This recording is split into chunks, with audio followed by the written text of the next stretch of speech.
Bonjour, donc je suis professeur de philosophie depuis presque maintenant 30 ans et aujourd'hui je compte vous apporter quelques petites précisions et surtout vous rassurer quant aux sujets qui sont tombés aujourd'hui.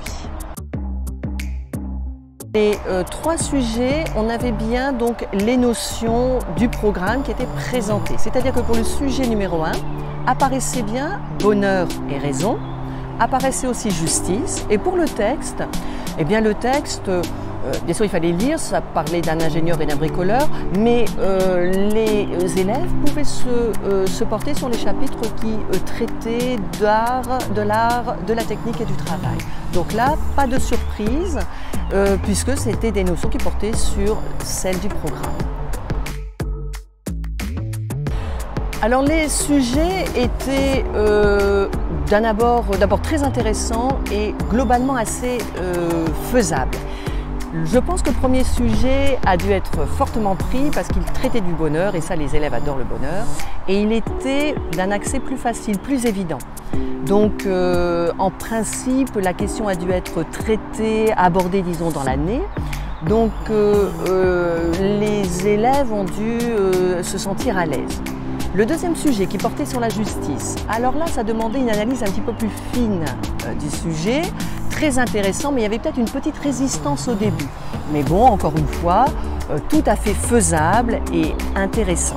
Et puis quant au texte, alors là, j'avoue que cette année, il était quand même lui aussi très abordable. On a eu des années un petit peu plus difficiles.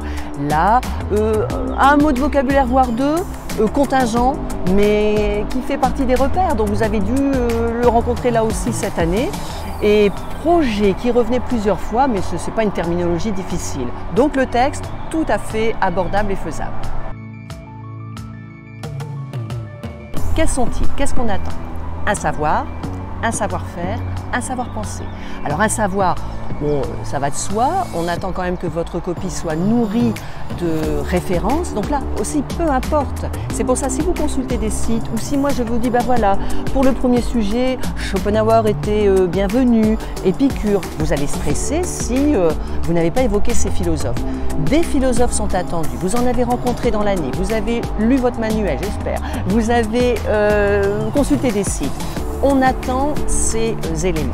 Ensuite, un savoir-faire, de la structure. Même pour le grand oral, vous pouvez structurer votre exposé. Donc, qu'est-ce qu'on va attendre? Une introduction, 3 parties et une conclusion dans l'idéal. Donc, vous avez pu vous entraîner et organiser vos idées pour défendre justement votre raisonnement. Donc, ces deux éléments-là déjà apportent des points. Et enfin, certes le plus difficile, le savoir-penser. Donc là, qu'est-ce qu'on attend? J'espère que c'est ce que vous avez réalisé. Une analyse du sujet. On attend que vous définissiez les termes, que vous conceptualisiez.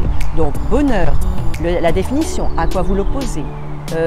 La raison, comment la définir, à quoi l'opposer. La justice, la paix, même dans le texte, qu'est-ce qu'un bricoleur, un ingénieur. Donc tous ces éléments vous permettent de reformuler la question et de la comprendre pour ensuite, autre élément hyper important, vous le savez, problématiser. C'est-à-dire que vous devez dégager un problème, vous devez trouver la question de la question, vous devez débattre de la question. Et là, c'est pour ça que c'est assez ouvert, c'est-à-dire que je vais avoir des copies avec des réflexions différentes. Et ce que je vais évaluer, ça va être justement cette capacité à se questionner, s'étonner, comme disait Aristote, et à trouver des paradoxes, et ensuite, éventuellement, lever le paradoxe. Et enfin, argumenter. Alors ça, argumenter, d'où la nécessité du savoir, qui peut être aussi, d'ailleurs, ça peut être une culture littéraire, cinématographique, historique. Vous avez des cours d'histoire géo, voire de HGGSP, voire d'HLP. Donc vous aviez un sacré bagage qui pouvait nourrir votre réflexion. Donc tous ces ingrédients devraient vous permettre de réussir. Profitez de l'instant présent, reposez-vous, préparez le grand oral. Donc je vous souhaite quoi? Une réussite au bac et bien sûr aussi d'avoir la formation supérieure que vous espérez.